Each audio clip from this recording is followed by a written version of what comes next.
Mr. Speaker, Sir, I thank you very much for having given me an opportunity to speak a few words on food policy. I wanted honorable members to take as much time as possible to discuss this most important matter.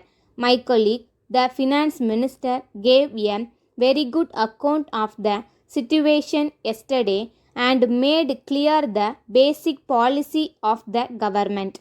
He spoke with authority since he has a great deal to do with the subject. Yet, I want to say a few words because recently there has been some confusion in the public mind and many things have been said which appear to me to have no justification at all. I wish to clear the confusion as far as possible. The Honorable Minister, who asked me earlier in this session whether there would be a debate on food policy, was probably under the impression that some big changes were under consideration.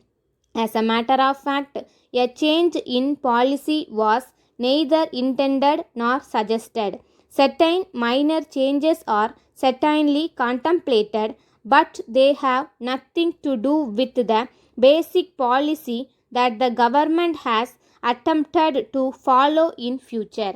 I am sure the House will realize that during the last few years, the Food Ministry has had to face very difficult problems. The government and the cabinet have, of course, shared to some extent in carrying the burdens of the Food Ministry. I am not denying that we have made mistakes, but we have also endeavored to profit by them.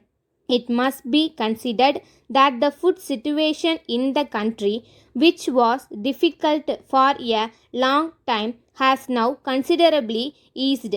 Although other factors have contributed to the improvement, I think we are justified in saying that the present favorable situation is to some extent the result of government policy also. In this connection, I would like to pay my tributes to my colleague, the Food Minister, who has approached the very difficult and complicated subject of food with an energy and an awareness which I think have produced certain positive results all over the country.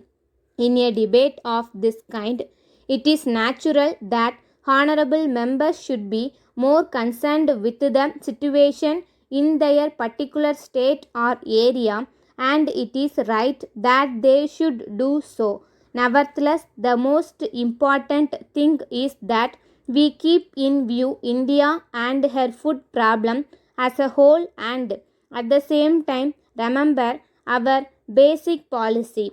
It is open to the House to discuss our basic policy, but insofar as the government is concerned, there has been no occasion of effect any change in it, and as far as we can see, no such occasion is likely to arise. I can only add that our basic approach will remain unchanged even though the food position is much brighter.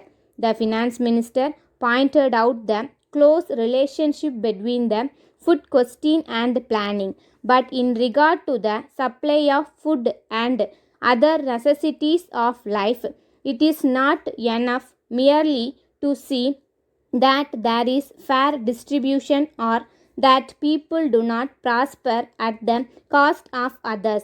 If we do this and no more, our economy will be static. We must also see that we get the best out of our development and planning programs. For instance, if there is a surplus of food in the country, we would naturally like the nation to be fed more adequately, but we must also think beyond the immediate wants and utilize our resources with foresight. With these few words, I conclude my speech. Letter from Messrs. George Brown and Company, Bombay to Messrs. National Company Limited, Bangalore. Dear Sirs, we thank you very much for your letter dated 10th instant, giving details of the land which you propose to sell to our company. As you are aware, we are the leading company in this part of the country engaged in the manufacture of latest designs of household furniture. We have got several branches all over the country and in some of the foreign countries also. We intend to expand our business activities in India and in other countries. With this in view, we are on the lookout for a suitable land in the important business area of your city for locating our showroom. We see from your letter that the land you propose to sell is situated in Mahatma Gandhi Road and is acceptable to us. Our engineer will be visiting Bangalore in the course of the next few days for the purpose of valuation of the property. As you are aware, any proposal for the purchase of property by our company has to be placed before our board of directors for its approval. The next meeting of the board is fixed for 21st of next month, by which time we hope to be able to take a decision in the matter. The decision taken by our board will be duly communicated to you immediately thereafter. Yours faithfully.